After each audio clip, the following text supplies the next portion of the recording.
Bonjour à tous. Nous sommes aujourd'hui la paracha Shmini et la paracha, Tazoya Metzora. Et nous sommes aujourd'hui aussi à la veille de Rosh Chodesh Iyar. La veille de Rosh Chodesh Iyar qui est un mois particulier, comme on va tout de suite voir. Le mois qui est considéré comme le mois propice pour la guérison. Particulièrement en ce moment, particulièrement cette année, l'humanité tout entière a besoin de guérison. Le peuple juif a besoin de guérison.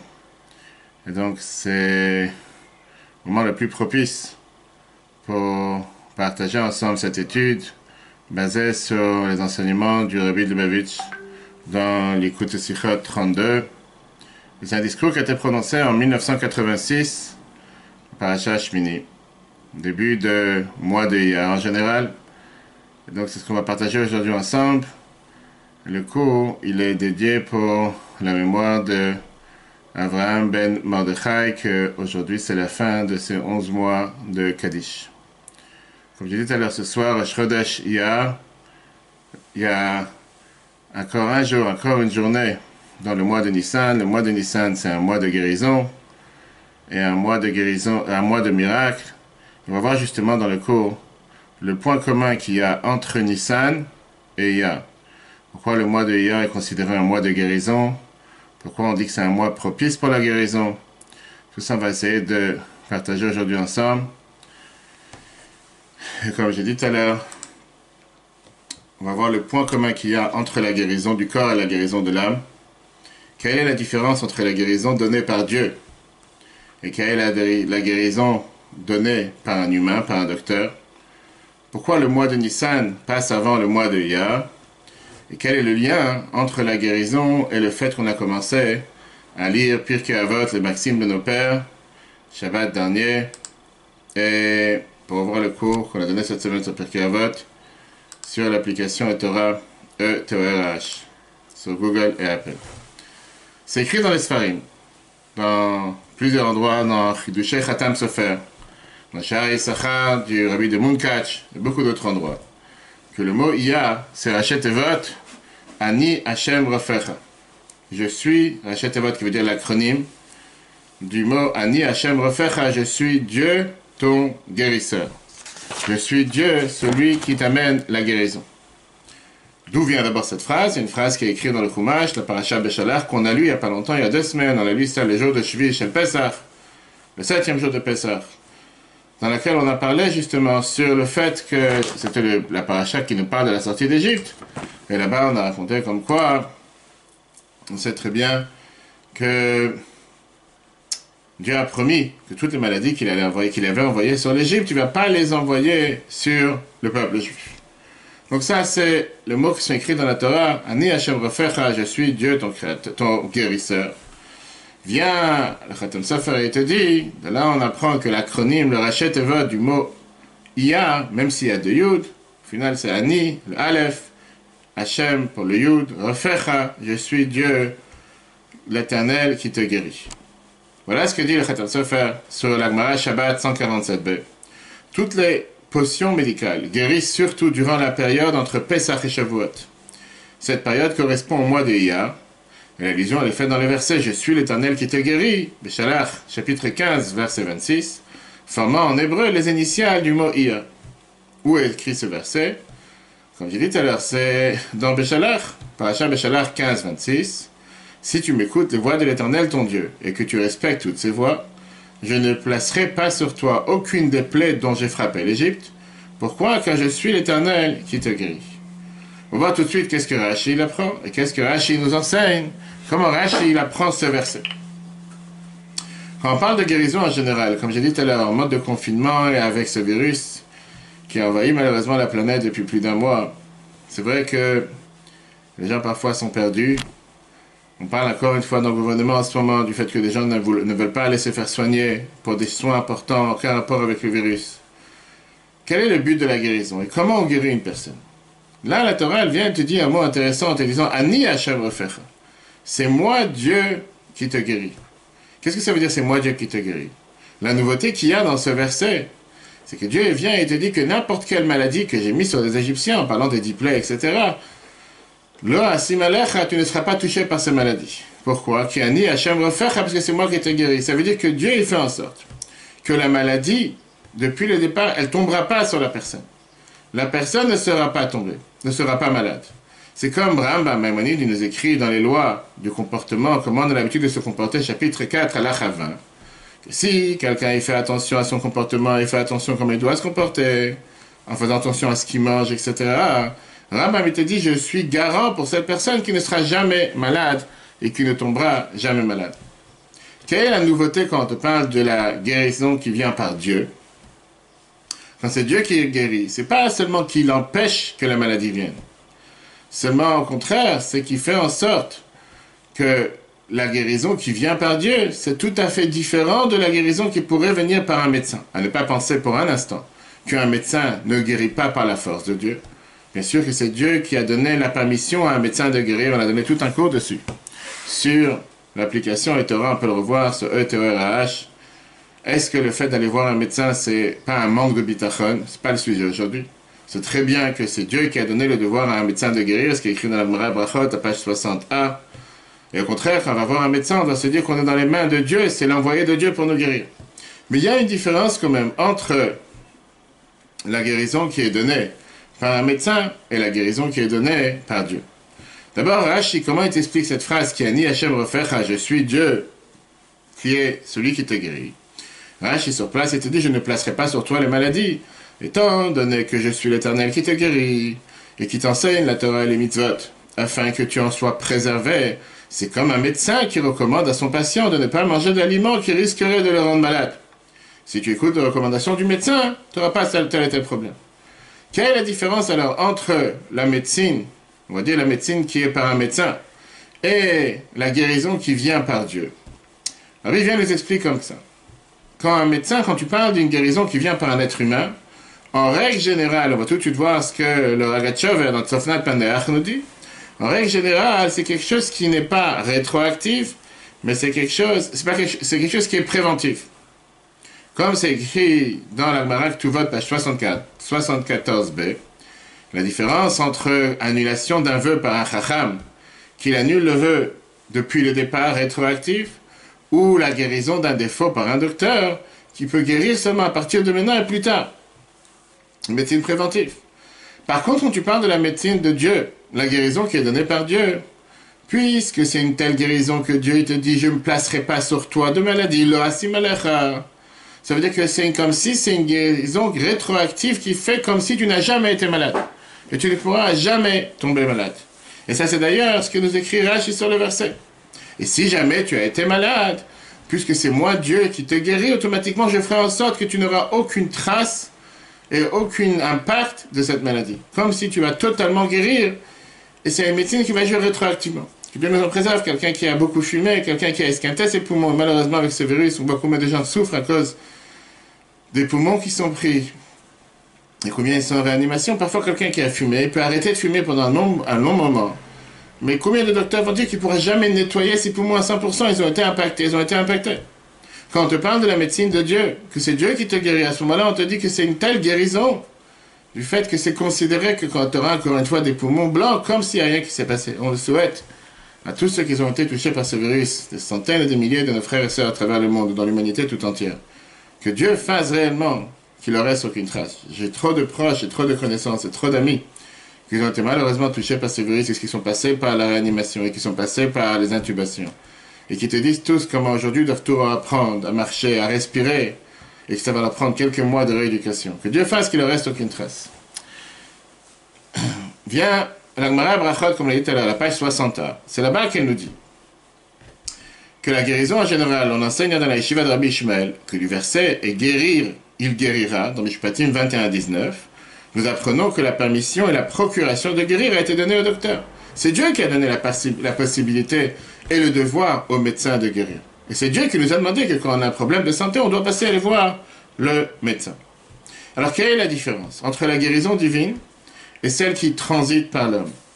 Regardons ce que le Tzofnat Paner, qui est le Ragachover, nous dit dans les lois de mariage, intéressant, dans Rambam, chapitre 7 à la 9. Il dit la phrase suivante. Il existe deux types de médecine pratiquées par les humains. Il y a la médecine préventive, la guérison préventive, et il y a la guérison rétroactive. Cependant, la guérison divine rétroactive comporte l'innovation suivante.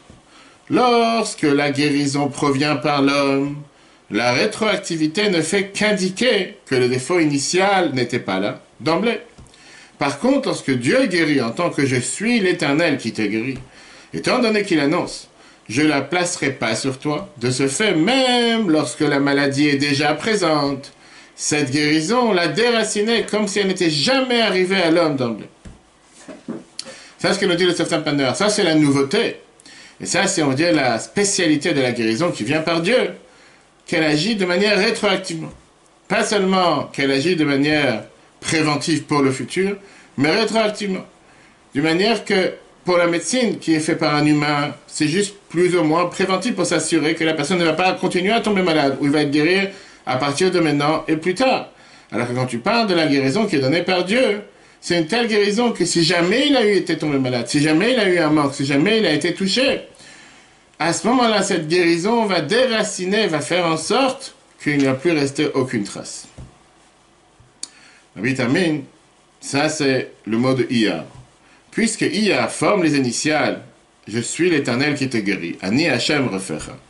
On en déduit que ce mot a la particularité de pouvoir apporter une guérison divine, déracinant toute la maladie à sa source. Voilà la spécialité du mois de Iyar. Puisqu'on te dit que ça fait l'acronyme du mot « Je suis Dieu qui te guérit », c'est le même verset qu'on a vu tout à l'heure dans lequel Dieu il dit que depuis le départ, je ne placerai pas la maladie sur toi. Qui veut dire que même si jamais quelqu'un est tombé malade, Dieu il fera en sorte qu'il ne va absolument rien rester sur lui. Automatiquement, exactement la même chose se passe avec chacun d'entre nous aujourd'hui. Que si Dieu veut, même quelqu'un qui est tombé malade, ou même quelqu'un qui a eu une maladie, grâce au mois de Iyar dans lequel on rentre ce soir, il va totalement être déraciné cette maladie. Ça va faire en sorte qu'il va rester aucune trace. Comment comprendre une telle chose et comment ça marche? Pour comprendre ça, il y a une phrase qui est écrite dans la Gemara Megillah, page 13b, que Dieu, il a en règle générale, makdim refoua la makom. Dieu, il devance toujours le médicament à la plaie. Dieu devance toujours la médecine, le moyen de se guérir avant même d'envoyer une maladie sur terre. Tzemach Paner, il te dit, qu'est-ce que ça veut dire qu'il y a la guérison avant la maladie? C'est pas que ça déracine la maladie. Seulement que ça annule la maladie. Il te reste encore quelque chose, il reste encore un impact de la maladie. Par contre, quand tu parles de la guérison, comme c'est écrit dans le verset que depuis le départ, je ne placerai pas sur toi une telle maladie, ça veut dire que ça vient déraciner la maladie d'une manière qui ne te reste aucune trace. Comme si cette personne n'a absolument jamais été malade. Pour comprendre ça, on a le devoir d'abord de comprendre quelque chose qui nous intrigue. Parce qu'on voit que dans la Torah, quand elle nous parle des mois, dans les 5 Chumashim de la Torah, à aucun instant la Torah, elle fait appel, à aucun instant la Torah, elle mentionne les noms des mois. Ce qui peut paraître bizarre. À chaque fois que la Torah, elle parle d'un mois, que ce soit la fête de Rosh Hashanah, que ce soit la fête de Kippour, que ce soit la fête de Sukkot, peu importe, n'importe quelle fête, on voit qu'à chaque fois, la Torah ne te dit pas comment et quoi et pourquoi. Elle ne te dit pas comment il s'appelle ce mois. Elle te dit premier mois, deuxième mois, troisième mois. Comme si la Torah ne veut pas mentionner les mois. On a tout un cours, si vous voulez voir, sur l'application Torasso, d'où viennent les mois, d'où on a reçu les mois, d'où on a reçu les noms des mois. Mais une chose est sûre, c'est que la Torah ne dit pas les noms des mois, et il y a une raison, c'est ce qu'on va tout de suite voir. Pourquoi la Torah, elle emploie le premier mois, le mois de Nissan. La Torah, elle appelle le premier mois. Le mois de Iyar, Chodesh Hasheni, le deuxième mois. La Torah ne te fixe pas des mois. Ne te fixe pas des noms des mois. Alors on sait très bien que d'où on a reçu les noms des mois. On les a amenés avec nous de Babylone, de Babel. On les a fait monter avec nous de Babel. C'est pas qu'ils sont venus par là-bas. C'était pas au départ des noms de mois juifs. Je suis d'accord, une fois on peut voir sur l'application la Torah tout un cours sur la provenance des noms des mois, à tel point qu'il y a des mois qui vont paraître même un nom idolâtre. C'est pas le sujet aujourd'hui. Mais une des raisons que la Torah veut nous faire comprendre pourquoi on n'a pas de nom des mois et pourquoi les mois ils sont donnés de manière différente. Pourquoi c'est 1, pourquoi c'est 2, pourquoi c'est 3. Viens, la Torah te dit la chose suivante. L'idée pourquoi elle cherche à faire et à pas donner les noms des mois, parce que la Torah veut te dire qu'il y a ici une continuité. À part le fait que chaque mois il a sa spécificité, sa spécialité, comme c'est écrit dans plusieurs livres, comme c'est écrit dans le Tour, dans la Rachaim, que les 12 mois c'est en fonction des 12 tribus, et que les 12 mois c'est en fonction des 12 manières comment on peut assembler le nom de Dieu sur terre. Pas rentrer dans les détails. Mais on voit qu'il y a cette continuité, qui veut dire c'est pas juste chaque mois est totalement séparé les uns des autres. Quand tu parles en français, janvier, février, mars, il n'y a pas de connexion entre ces mois, chacun est totalement séparé. Alors que quand la Torah elle t'appelle les mois avec un ordre numérique, le premier mois, le deuxième mois, le troisième mois, le quatrième mois, la Torah elle vient te dire qu'il y a ici une continuité, il y a une suite. Quand je te dis que c'est le deuxième mois, il vient suivre le premier mois. En sachant d'abord que le fait d'avoir des mois, c'était la première mitzvah qui a été donnée au peuple juif, même avant de sortir d'Égypte. Dans le Midrash Shemot Rabbah, chapitre 15, verset 11, sur la parashat Bo, où c'est écrit lors de Chodesh Azelachem, ce mois, ça sera le mois pour vous, le premier mois de tous les mois. Parashat Bo, chapitre 12, verset 2. Ce mois est pour vous. Dès que Dieu a choisi son monde, il a établi des Rosh Chodesh, des mois et des années. Dès qu'il a choisi Yaakov et ses enfants, le peuple juif, il a fixé un mois de délivrance dans lequel le peuple d'Israël fut libéré d'Égypte, dans lequel il sera délivré à l'avenir. Ça, c'était la base, comment Dieu il a créé les mois. Puisque chaque mois, c'est une préparation pour le mois qui suit, et chaque mois qui suit, il est connecté avec le mois précédent, c'est aussi la raison pourquoi on voit que Shabbat Mevachim, qu'on a passé Shabbat dernier, le Shabbat qui bénit le mois, est toujours, même quand Rosh Chodesh tombe Shabbat, comme c'est le cas Shabbat prochain, même si c'est aussi vendredi, le Shabbat qui précède le nouveau mois, c'est toujours le dernier Shabbat qui est toujours dans le mois précédent, pour montrer que la bénédiction et la force sur tout le travail et le service de Dieu du prochain mois en découle de son mois précédent. Maintenant, regardons quel est le rapport entre le mois d'Iyar et le mois de Nissan. D'abord, le mois d'Iyar, c'est le deuxième mois. On le dit, c'est le deuxième mois. Chodesh Nissan, c'est le premier mois. Le mois d'Iyar, il est béni par... Le mois d'Iyar, il est béni par le mois de Nissan. Qu'est-ce que ça veut dire qu'on a parlé de la guérison du mois d'Iyar? Que c'est d'une manière que Ani Hashem Refecha, je suis Dieu qui te guérit. Et on parle d'une guérison qui vient de Dieu. C'est justement du fait que ce mois vient après le mois de Nissan. Quelle différence entre le mois de Nissan et le mois d'Iyar? Le mois de Nissan donne la force au mois d'Iyar parce que c'est une guérison qui vient déraciner la maladie. Le mois de Nissan, regardons comment la Bible écrit ça. Le sujet du mois de Nissan, il est le mois de la délivrance miraculeuse et surnaturelle. C'est ce qui s'est passé au mois de Nissan, sortie d'Égypte, etc. À l'image de la délivrance d'Égypte à proprement parlant, qui survint par des miracles et des merveilles totalement surnaturelles. Dieu se dévoila personnellement dans toute sa gloire. On a vu ça pendant la fête de Pessah, on a vu ça dans la Haggadah. Ce mois donne la force de faire en sorte, au mois de Iyar qui le suit, étant propice à la guérison dans un genre de « Je suis l'Éternel qui t'a guéri ». Personnellement, d'une guérison surnaturelle déracinant la maladie comme si elle n'avait jamais existé. Le mois de Nissan, en deux mots, c'est quoi? C'est un mois dans lequel on a eu des miracles surnaturels. La sortie d'Égypte, qui est venue par les merveilles qui se sont passées à l'époque, totalement surnaturelles. Pas comme le mois d'Adar, où il y a eu la sortie de la délivrance de Purim, qui était une délivrance qui était naturelle. Même si, bien sûr, c'était aussi des miracles surnaturels, mais elle était cachée dans les lois de la nature. Comme c'est même allusionné dans le mot Nissan. Nissan, ça vient du mot Nes. Nes qui veut dire un miracle. Dans le mois de Nissan, on a deux Noun. Ces deux Noun viennent nous dire, comme on apprend dans la Gemara Brachot 57, Nis et Nissim. Double miracle. C'est-à-dire que la délivrance d'Égypte, elle était du fait que Dieu lui-même, il est venu, il s'est dévoilé. C'est pour ça que ce Dieu s'est dévoilé en personne, comme on lit dans la Haggadah, ni par un envoyé, ni par un ange, mais lui-même, il est venu nous libérer. La délivrance de Nissan, c'est une délivrance qui ne s'est pas du tout habillée dans les mois de la nature. Quelle est la continuité et le lien avec le mois de Iyar? Le rapport avec le mois de Iyar, c'est que le mois de Nissan, puisque c'est le premier mois, il donne de la force, il injecte dans le mois d'Iyar cette force qu'il est capable et il a cette capacité d'amener la guérison, que la guérison en découle du fait que Dieu est celui qui te guérit. Pourquoi c'est Dieu qui te guérit? De la même manière qu'on a vu dans la Haggadah, Ani ouvre le acher, c'est moi et personne d'autre. La continuité va directement dans le mois d'Iyar. Ani Hashem Refecha, c'est moi qui te guéris. C'est une guérison surnaturelle qui vient déraciner la maladie comme si elle n'était pas. Alors, comme on a dit tout à l'heure, on sait très bien que quand on parle d'une maladie et d'une guérison du corps, on a exactement la même chose avec la maladie et la guérison de l'âme. Quel est le parallèle entre les maladies du corps et les maladies de l'âme? Vient Rambam Maïmonide dans les Shemona Prakim, dans ces 8 chapitres, le chapitre 3. Il se dit la phrase suivante: les anciens sages l'ont affirmé, L'âme possède son mécanisme de santé et ses maladies correspondantes, autant que le corps possède son mécanisme de santé et ses maladies. Ça, c'est ce qui se passe avec l'âme et le corps. Il y a une corrélation entre les deux. Quand on te dit que le mois d'Iyar, il y aura une guérison qui découle de Dieu lui-même, bien sûr que c'est d'abord une guérison qui dépend de l'âme. Et de ça, ça va découler, de ça, ça va avoir une continuité avec une particularité pour la guérison du corps. Pourquoi? On sait très bien ce qui est expliqué dans plusieurs endroits. Dans le Shalom, dans la Sarah Mamarot, dans beaucoup d'autres endroits, que la Torah, en général, elle parle dans les mondes d'en haut et elle la donne à allusion dans les mondes d'en bas. Tu veux dire qu'en général, quand la Torah dit quelque chose, ça vient exprimer comment les choses se passent dans les sphères supérieures, les sphères divines, les sphères spirituelles. Mais après, le sens saint, bien sûr, c'est comment la Torah s'exprime dans le monde matériel. Pareil dans notre sujet, quand la Torah te parle de guérison, bien sûr qu'au départ, elle parle de la guérison dans le monde supérieur, la guérison spirituelle.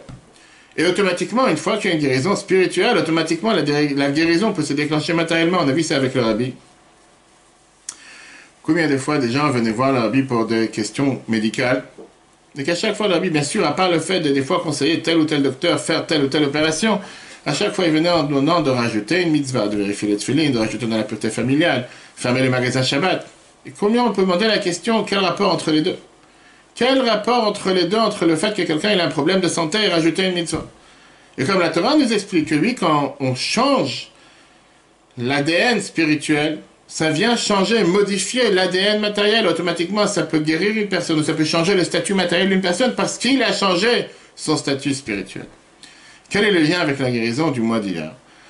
Comme on l'a dit tout à l'heure, il y a une particularité. D'abord, avant ça, comme on l'a dit, écrit ça dans le texte, le sujet essentiel de « Je suis l'Éternel qui te guérit au mois d'Iyar » concerne la guérison de l'âme. Il en découle le fait que ce mois soit aussi propice à la guérison du corps, surtout selon le principe connu que la Torah traite les éléments supérieurs et fait allusion aux éléments intérieurs. Quel est le rapport alors avec la guérison du mois d'Iyar? Comme c'est écrit dans le Midrash Shmuel sur le traité Avot, on a dit tout à l'heure que ça c'est la corrélation qu'il y a avec le mois dans lequel on a commencé à dire les chapitres de Maxime de nos pères qu'on a commencé le Shabbat dernier. Et comme on a vu dans le cours qu'on a expliqué longuement hier, mardi, sur le chapitre numéro 1 du Pirkei Avot, que j'invite tout le monde à revoir sur l'application et Torah, qu'une des deux raisons pourquoi on a l'habitude de dire Pirkei Avot, le chapitre, le Maxime de nos pères entre Pesach et Shavuot, parce que c'est un moment dans lequel il faut expliquer pourquoi nous avons l'habitude de lire ce traité entre Pesach et Shavuot. En effet, à partir de cette période, le climat commence à se réchauffer, les désirs matériels se réveillent, le mauvais penchant commence à gouverner, à se renforcer. Ce traité est rempli de remontrances, éveillant l'homme à poursuivre tout bon trait de caractère et renforce le bon penchant sur le mauvais penchant. Et donc, on voit d'ici, c'est à partir du mois d'Iyar que commence l'essentiel de la nécessité de la guérison de l'âme, comme on l'a dit tout à l'heure, pas seulement le corps. D'abord guérir son âme, mais une fois qu'on a guéri l'âme, à ce moment-là, le corps peut aussi être guéri. C'est très intéressant, c'est que je parle à plusieurs proches dans lesquels Rabbi, parfois, il parlait Shabbat, et parfois c'était justement dit Shabbat et pas dans la semaine. C'est pas enregistré sur une cassette ou sur une vidéo. Donc quand Rabbi a mentionné ce sujet, ce Shabbat, en 1986, Rabbi raconte en disant, comme on voit concrètement la coutume de ce pays en parlant d'Amérique, que tout de suite après Pessah, les gens ils commencent à comprendre, à réfléchir, à se soucier, où ils vont aller en vacances, où ils vont aller dans les montagnes pendant l'été. Il reste encore quelques semaines pour travailler comme toute l'année, mais néanmoins, puisqu'une personne elle sait que maintenant va arriver le moment des vacances, les grandes vacances, et qu'une personne a décidé qu'il ne peut pas se reposer seulement s'il va voyager dans un endroit particulier en dehors de la ville, en dépensant une fortune, alors il commence déjà à se soucier où il va passer son été, où il va passer ses grandes vacances. Et il commence à parler avec l'un, il commence à parler avec l'autre, et il commence à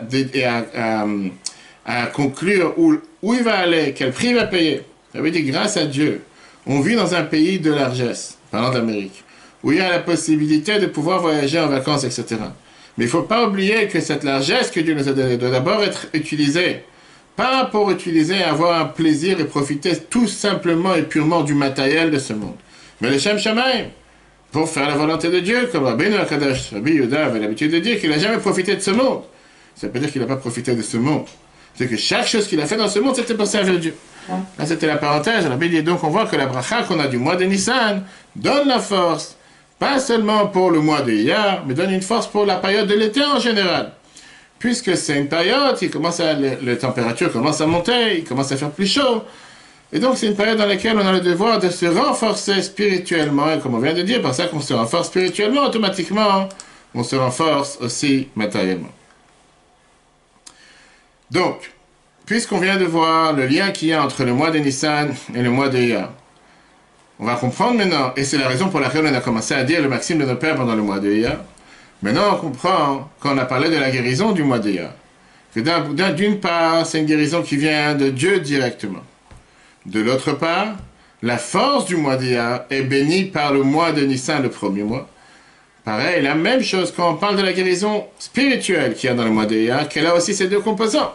D'un côté, dans le mois d'Iyar, on a le devoir de quoi faire. On a d'abord le devoir d'utiliser cette puissance, cette force, cette lumière qui nous est donnée d'en haut pour la guérison de l'âme, qui vient par ça que Dieu lui-même nous guérit, comme on l'a dit tout à l'heure.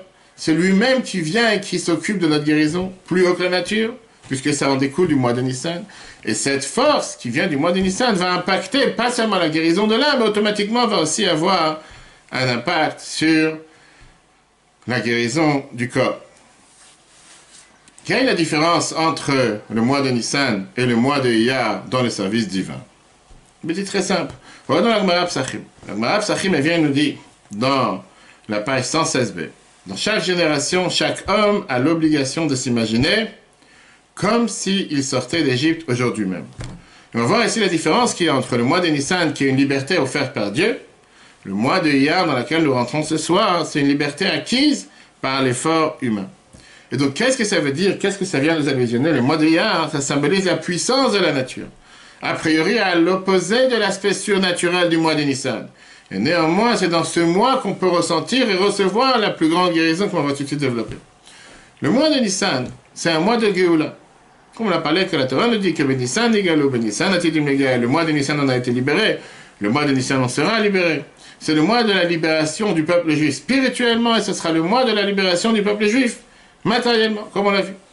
De la même manière, quand il y a eu la libération d'Égypte la première fois, mis à part le fait que c'était une libération matérielle, que le peuple juif a été libéré matériellement, c'était aussi une libération spirituelle. C'est très bien qu'en étant en Égypte, en étant esclave de Pharaon, le peuple juif était englouti, enseveli dans la pureté d'Égypte. Jusqu'à 49 portes d'impureté, et c'est une des raisons, comme on l'a expliqué dans le cours de Sfirat HaOmer, pourquoi on a le devoir de compter 49 jours pour sortir, s'élever de ces 49 portes d'impureté. Et par ça que Dieu lui-même, il s'est dévoilé et il les a libérés. On a été libérés de la pureté d'Égypte. Cette libération spirituelle était d'une manière de Nissim, double miracle, au-dessus de la nature. Elle n'était pas faite en ordre. Dieu n'a pas attendu qu'on s'élève et qu'on se libère pour nous libérer. C'est Dieu lui-même qui est venu et qui nous a sortis d'Égypte. Dieu nous a libérés d'une manière sans précédent surnaturelle.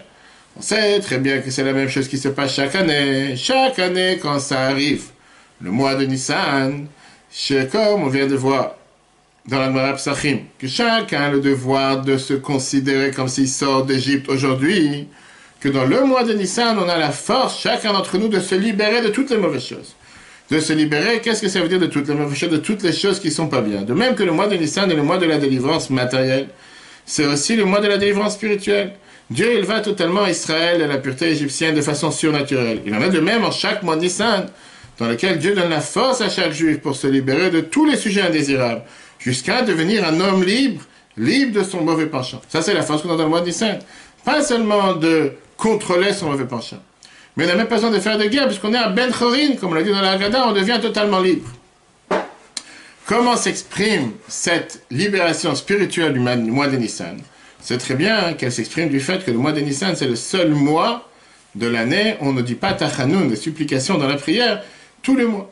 Une personne vient de m'appeler juste avant pour savoir s'il pouvait aller au cimetière.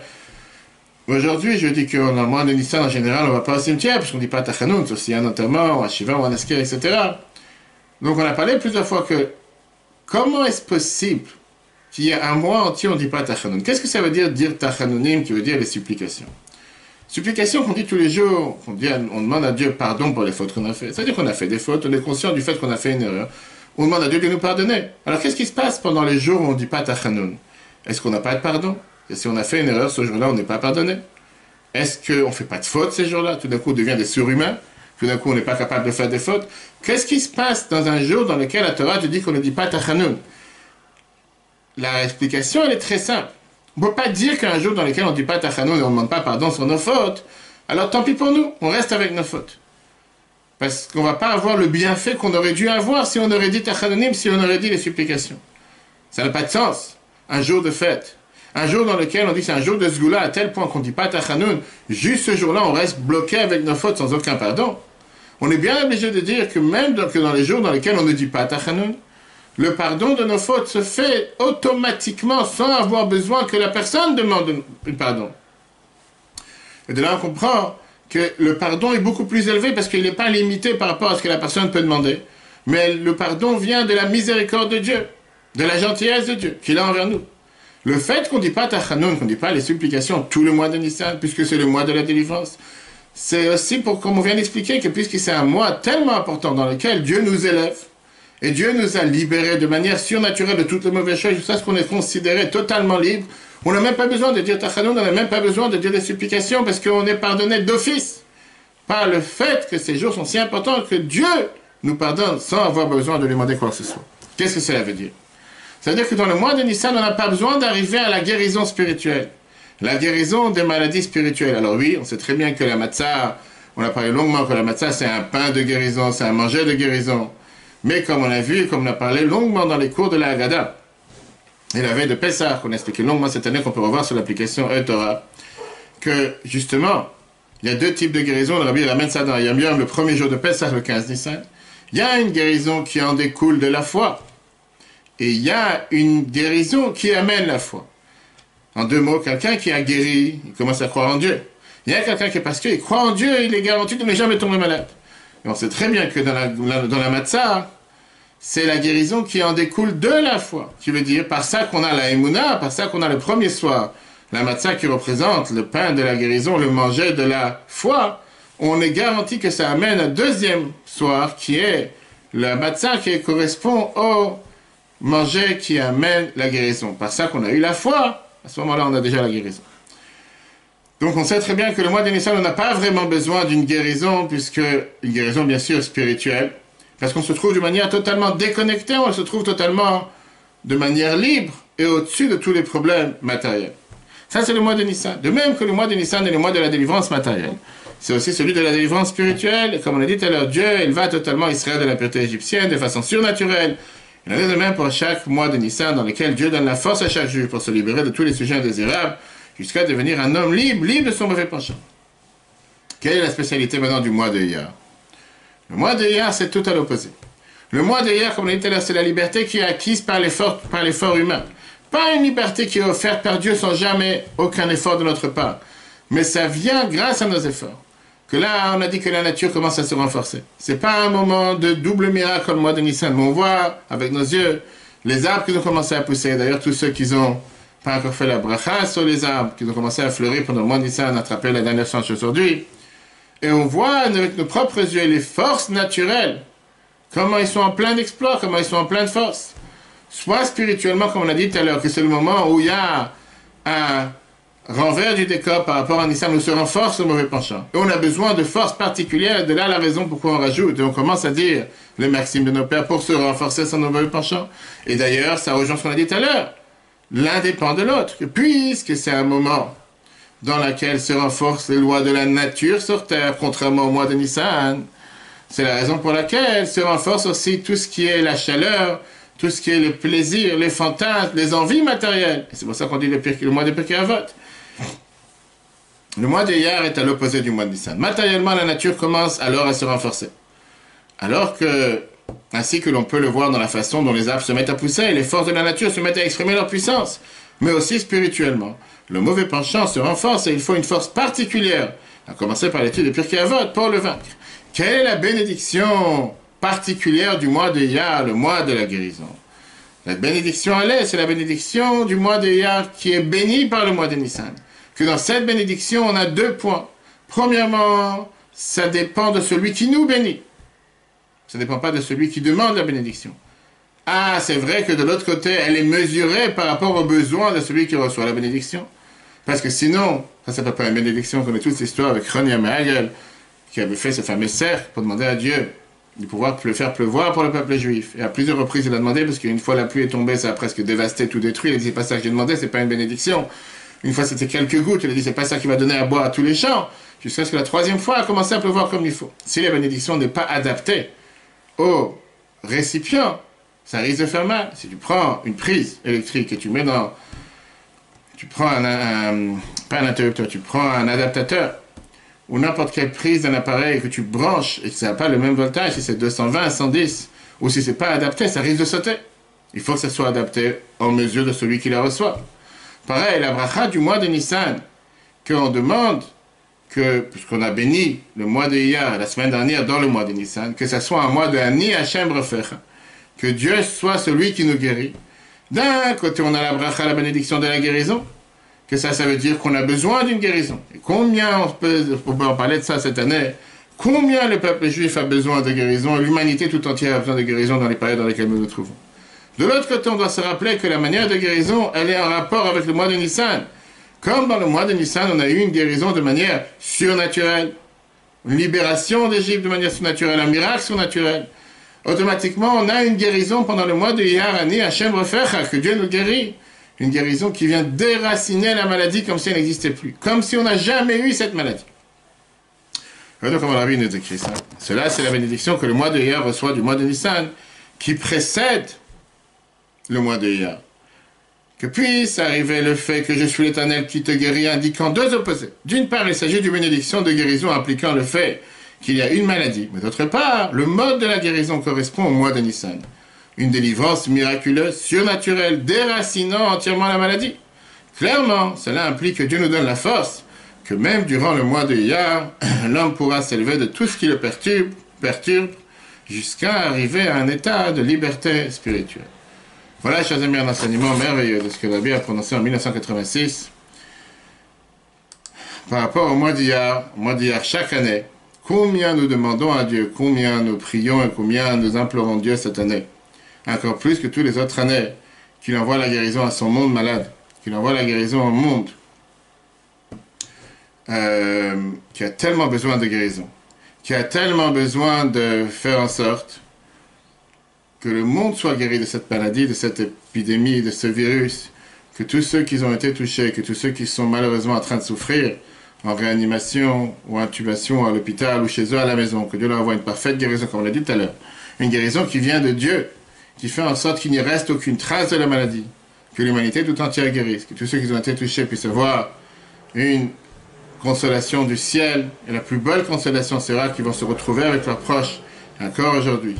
Et que puisqu'on rentre maintenant dans le mois de Iyar, comme on a béni Shabbat, que ce soit un mois de vie et de joie, un mois de guérison, un mois de consolation, un mois de délivrance pour l'humanité tout entière, et particulièrement pour le peuple juif.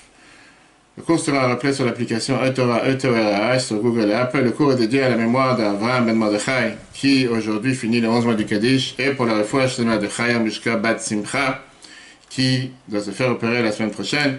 Que Dieu fasse que ce soit une opération réussie, ainsi que pour tous les malades et tous ceux qui ont besoin, ainsi qu'une petite fille qui a eu un problème de santé hier, Chana Batsara, et tous les autres malades.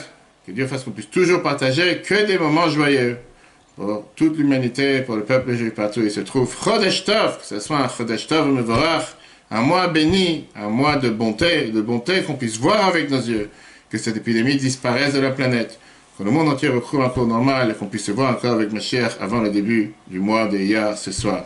Chodesh Tov, le cours en replay sur l'application eTorah. Et oui, si Dieu veut, la semaine prochaine, on commencera à avoir les cours, pas seulement sur Facebook Live, mais aussi sur Zoom. Si Dieu veut, dimanche, on fera savoir les détails avec le code, puisque pour Zoom, il faut avoir le code de la réunion, comme ça tout le monde pourra se connecter aussi par Zoom pour ceux qui n'ont pas Facebook. Chodesh Tov à tous, et si Dieu veut, à la semaine prochaine.